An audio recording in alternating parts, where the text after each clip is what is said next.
Hi guys, what I'm going to do in this video is show you how to put your images that you've created in your logos and your package design. Remember in this assignment, three sides of the box that you're using need to be showing. So what I've done is I'm doing a square box, and so what I've done is done something very simple, and for demo purposes, obviously yours is going to be a little bit more involved than this. And then just also to let you know, I made three squares because my box is square, but if you do have a rectangle box, then make certain that the side of your box you create in your flat 2D design is the shape that it needs to be to fit on the box. And so now I'm going to just touch some things up a little bit in here, move that up a little. And so get it where you want it. And so, like I said, I just did something very simple and sweet. So here we go. I'm going to select this down here and I'm going to copy it, which is Command C. Then I'm going to go on over to Photoshop where I've already put a box in that I have downloaded, and I just did a search. So remember we talked about there's just a slew of these mock-up packaging boxes online. So find something that you would like. I'm using this one, but like I said, there's all shapes and sizes.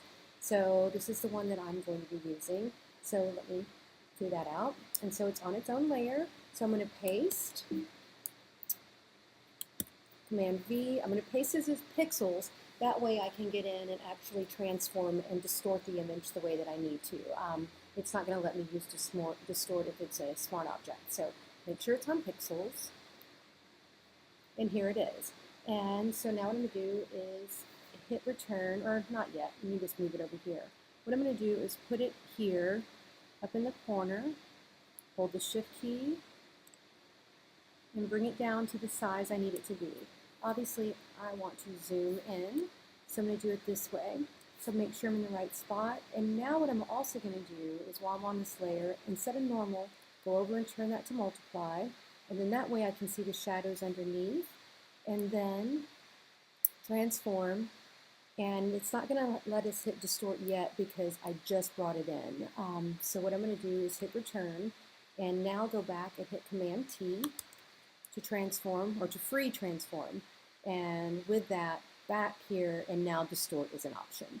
So hit distort, and then when you do that, go up to this corner, bring it up here, and then bring it up here.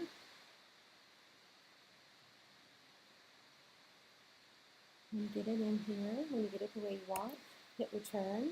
But like I said, make certain, because if it's on normal, that's what it's going to look like. But if you put it on multiply blending mode, you get those shadows from the box underneath, so it looks believable. So I'm going to zoom back out a little. Hit Z, do that. It's pretty awesome, huh? And so now what I'm going to do is hit V, which will take me back to my selection tool. Go back here. Now I'm going to do the top of the box.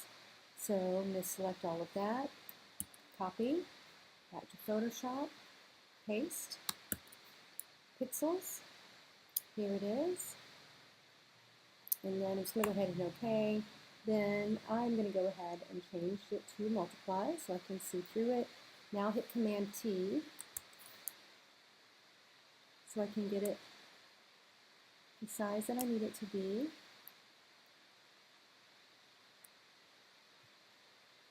And we're going to play around with this. I'm going to rotate it. Get it on the top of this box right here. Rotate it. I'm going to zoom in so I can see what I'm doing. Oops, there we go. And maybe make it a little bigger. And okay, I think that's good. So now what I'm going to do is zoom out. It's still free transform, so transform, distort. And now I'm going to take this down, and by having it on the multiply blending mode already, it's awesome because you can see exactly what you're doing and underneath. And I need to move this one just a little. Z, zoom in. Okay, just about that. Please zoom in a little. I thought that was what was happening. Okay, I think I got it the way I want it. All right, so I'm going to hit enter, and I'm going to see here that this is going to roll over, so I'm going to do this with the last one, but I do see over here that it still needs a little bit of work, so I'm going to hit Command T again, and then back to transform, distort,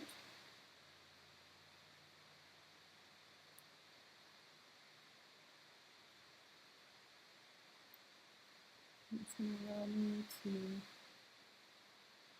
distort it a little. It's going to look a little different because it already fixed itself to it, but there we go. So I'm going to zoom out. So there's the top of my box, and go back over here, and then the last thing I'm going to grab is the side of my box that has whatever you're going to put on there. Mine is going to be this, and my ingredient list, which is sweets. So I'm going to copy, back to Photoshop.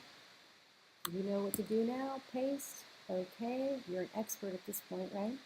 Now I'm going to go ahead and change this to multiply so I can see through it. Move it here, put it on the corner, and zoom in so I can see what I'm doing. Hitting the space bar will bring that hand up, remember, and you can pan over and move it. So I'm going to hold the shift key while I do this to keep everything together. And then I got it like this. Hit Command T again so I can do free transform and get that distort option going. And then bring that up to here.